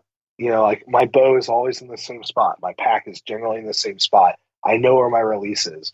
My rangefinder is always in the same spot. So when I climb up in the tree, my bow's there, my pack's set up. The first thing that I'm doing once everything is set up is I'm pulling my rangefinder out, and what I'll do is, like, I like to look at a spot and I just guess how far away it is, and then I range it, and then I'm picking out kind of my 20-yard circle of death that I know that if a critter crosses into, they're in trouble. And the reason that I play that little game with myself is I just find that helps me be very accurate in guessing a yardage. But I know that where I'm like, okay, that big white oak tree right there is 21 yards away. If a deer crosses inside it, they're top 10 alley, they're smoked. Or I'll be like, okay, that tree over there is 35 yards away. And I also like to drop milkweed, and I'm always kind of looking at where the wind is pulling my scent. So I know that, like, okay, if a deer comes in on this angle and it's working towards that wind, I need to shoot it before it catches my wind and possibly blows out of here. Or if I know that a deer is at my 12 o'clock, but I have, 3 does working in from like across my backside there, well, they might catch my wind if they're in a certain pocket. So kind of knowing your area and knowing the yardages and also what's happening around you is key. And the other thing that leads to a lot of success is having your spots prepped. So, I mean, I do a lot of run and gun hunting. I might end up in a tree that I've never hunted before, never been in before, but I generally like to have my trees picked out and have some shooting lanes prepared so that I don't feel like a major rush or panic that sets in when a deer appears, because it's like Murphy's Law. If you haven't cut shooting lanes, then you have a 100% chance that those deer are going to like go directly to where you can't shoot them. And so true. And it's like Murphy's Law is always tagging along. So you need to not have that like terrible panicky feeling of like, oh no, I need to shoot that deer right now. Well, if you have shooting lanes, you're like, okay, that deer's toast. Like, he's working right towards that other shooting lane that I have prepared, and perfect. There's cover between shooting lane A and shooting lane B to where I can, do whatever I need to do to get my bow in hand, come to full draw, get myself situated to where I can take the shot. Yeah. So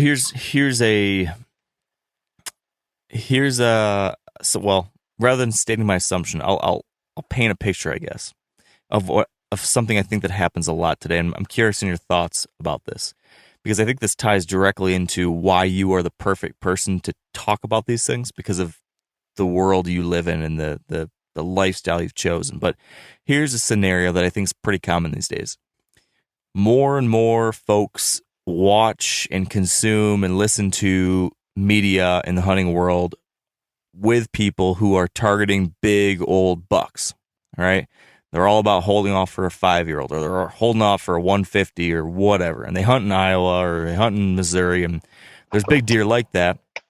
But the average, even great hunter in a great circumstance like that, that might lead to one shot opportunity a year for these hunters. And then there's newer hunters coming up in the world who watch that, who listen to that, who then start thinking, well, I've got to hold out for a 5-year-old buck, or I need to hold out for a Pope and Young deer. And it leads to them having very few shot opportunities, maybe ever in a whole year. I've got a number of friends like this. I've got a buddy who wanted his first buck he shot with his bow to be like a really, really big buck. And so he went over a decade without shooting anything because of that. Is that a good recipe for becoming efficient and effective with your shot process and executing in primetime, high pressure situations, right? I know the answer to this, but I want your take on that scenario. If you worry about that scenario that a lot of people probably are living in and what they're missing out on, and is there maybe a different approach that could get people more effective? Yeah, I mean, that's like trying to be Mark McGuire without going to batting practice, right? Mm-hmm. Like, or trying to be like Tom Brady and only playing in playoff games. Like, you have to. There's no way really to replicate the stress and all of the different factors that come together to result in a successful hunt. You have to immerse yourself in it over and over and over again in order to just understand what you and your body does at the moment of truth and prepare for that. And I think that's part of what makes shooting a giant buck so special. That's what makes you want to mount it or like European mount it, whatever, like, is the fact that it's so hard and so rare. And I do think a lot of people sometimes get a skewed perspective of how hard it is because of the content that we consume, right? And what we're consuming, it's entertainment. Like, people aren't watching or really thinking about the amount of time and effort and hard work that the Lakoskis or the Drurys are putting in, or, even like guys that know, like, our buddy Andy May, right? They're like, oh man, Andy's so efficient. Like, he kills giants. Like, he's the greatest hunter. And he is, and he's a phenomenal hunter. But Andy puts in so much time and effort during the season, but also the past decade and 15 years that he's put in becoming, the hunter that he is today. And people don't see that and think about all the pieces that come together to make that complete package. So, for guys that are out there that are listening to this, that want to be, a better hunter, you just have to go through the process and put yourself in that scenario, I think, to learn where your faults might be and then how to improve on them when you're looking at specifically just the factors that go into your form and shooting the deer, let alone getting in on a deer and having the opportunity to shoot it. So, Yeah. There's nothing wrong with challenging yourself and just trying to, progress as a hunter. Like, get in tight on animals and figure out like how you can get closer and continue doing that. I mean, you don't even have to shoot them if you don't want to. You can just come to full draw and float your pin there and just think about it and see what your body does. Like, your body will freak out. You will get that adrenaline dump if you live somewhere where you only have, one tag and you choose not to use it. Like, that's fine. But I think people need to realize like you need to hunt for yourself and not hunt for social media fame or like trying to keep up with the Joneses or the people next. the other people in the industry, because it's apples to oranges. You're not hunting the same land, you don't have the same experience, and you need to just like go out and enjoy it for yourself and put some food on the table. Would you say though that a lot of people would probably benefit from becoming a little bit more like you and simply shooting more deer? So instead of thinking that you're going to hold out for 170 every year and that's all you do, maybe there's more hunters that should consider shooting a bunch of does every year, or maybe lowering their standards a little bit so they can finally get good at shooting 1.5-year-old or 2.5-year-old bucks and actually really be good at that before they try to shoot for that 170 and have a whole lot of dead time in between where they never get better at handling the moment of truth. Is that something you would agree with? Yes, I think that I don't want to tell anybody like what to set their goals for or whatever. Like everybody wants to shoot a booner. I'd love to have a giant 190-inch typical deer sitting here on my wall, right? Like I don't. But I have 15 years of pretty awesome experiences and confidence to know that at some point when that 190 slob comes walking into my life, he is toast. Like he picked the wrong 240-pound squirrel with sharp sticks to walk in front of. Yeah.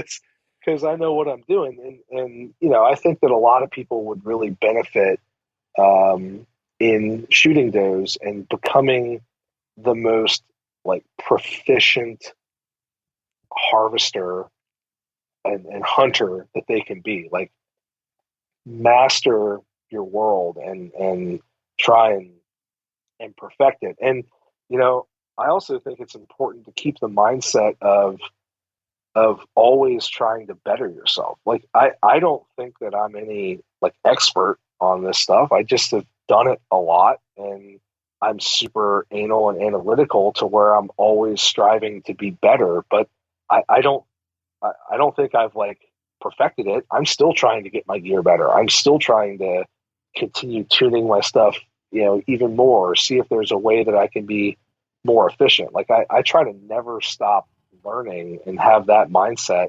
Because I think once you just like think that you've mastered it, that's when you begin to regress. And nobody should ever kind of think in that manner. Yeah. All right. If there was just one thing, let's say someone did listen to all of this, but they've got very poor short-term memory, and you could pick just one single takeaway, because we want everyone listening to come away from this with a chance of being more accurate and effective when they shoot at a deer this coming fall. There's just one thing you want them to do. What would that one very most important thing? It could be something we've talked about. It could be something we've forgotten to talk about. But if there's one takeaway you want everyone to hammer into their brain and not forget and actually do it, what's that one thing? Without a doubt, to figure out some step process to take when they're shooting. And that could be as simple as like a 1-part mantra of like squeeze, squeeze, squeeze, or whatever. But create a process that you're going to go through in shooting an animal or target. Like when you put carbon in the air, have a process that you go through and slow down and go through that process every single time that you put carbon in the air, whether you're shooting a target, whatever you're shooting at. Take that, because that for me was the biggest leap in all of my growth as a hunter. That one made the biggest difference. And it's hard. It's easy to say, but it's hard to be out there in the summertime right now with your bow and not flinging arrows. Like you need to think through whatever process you develop, whether it's mine or Andy May's or Levi Morgan's, and in talking to all those guys, they do the same thing, right? Like when I talk to Levi about his process or Andy about his process, like it's funny how similar they all are. We use different words that we're telling ourselves, and Mark, I think when you and I talked about this, you have a process that you go through as well, right? Yep. So, would you say that you had a pretty drastic increase in proficiency when you started implementing that process? Well, so I've had stages. So first, when I first started using some kind of mantra within, I had an improvement in effectiveness. And then over the last, 3-4 years, I've regressed and had some like target panic issues. And so now I've rebuilt that. And so I'm now dedicating myself even more to really stringently tying verbal cues to that process so that I can't get into that speeding mode. Where it sounds like you've had some similar issues where I will shortcut it sometimes and speed through it because I'm not locked in on each step as perfectly as I need to be. So this year I'm trying even harder to develop ways to ingrain that so that I can't skip a step. So I can't rush. I need like speed bumps along the way to maintain control. So that's what I'm really trying to hammer in more than ever before this year. Yeah, and I think that's something that, like, back to our earlier discussion of like guys that just want to go out and sit in a tree until a 170 appears, whether that's a decade-long quest or not. Like, that person that does that will never know the steps in between of improving the process. And so, like, while you're honing the skill set by 3 years and 4 years of going through repeating that mantra and then going like, I was saying this, but I'm going to say this instead because that has a better result for me. Like, that's the growth along the way that leads to making you a better person, and that is a better hunter. And I think that's a really important step to take that you don't want to skip over. Yeah. Never stop improving. That's the truth. Well, my friend, I knew this would be good. It was. I've had fun. I've learned some stuff. If folks want to see more of what you're doing, where can they find that? Yep. You can find me on YouTube as Hunt Urban or on Instagram as Urban Bowman. So check it out, and hopefully you guys enjoy. I'll also add to that, Taylor, they will also soon be able to find you on the Meat Eater YouTube channel, where our first episode of my new whitetail show that I filmed last fall is going to start airing. And that first episode should be, barring some kind of unforeseen change, it should be airing in early September. So we'll get to relive our wild urban DC hunt together here very shortly. I can't wait. I'm very excited to watch that unfold. That was certainly a fun time, and I'm sure that you're pretty glad that you don't have to go knock on doors and get permission in this area anymore right now. Yeah, man, I'm glad I did it. I'm glad I experienced it, but I'm not too keen on spending a whole nother day doing it again soon. I don't have to worry about you coming down and poaching any properties, huh? At least not in the short term. Yeah, well, that's awesome, man. Thank you again for having me on. It's always a pleasure, and hopefully this helps some people out there put more critters on the ground either this year or in the future. I know it will, man. Thank you. All right, and that's a wrap. Thank you for listening. Hope you enjoyed this one. Make sure to check out all of Taylor's content. The guy's a great dude. He does good work. He's got a lot of great content out there, so follow him wherever you can. And just one last reminder, remember we've got those July Wired Hunt gear picks over on the Wired Hunt page. Check those out as well if you need something new for your summer shooting. And with that out of the way, thank you for listening. Thanks for being part of this community. We're getting close, guys and girls. It is July. That means next month is August, which means there are deer hunting seasons opening soon, people. I can't believe it. I'm getting very excited. It's going to be a good year. Thanks for tuning in. And until next time, stay wired to hunt.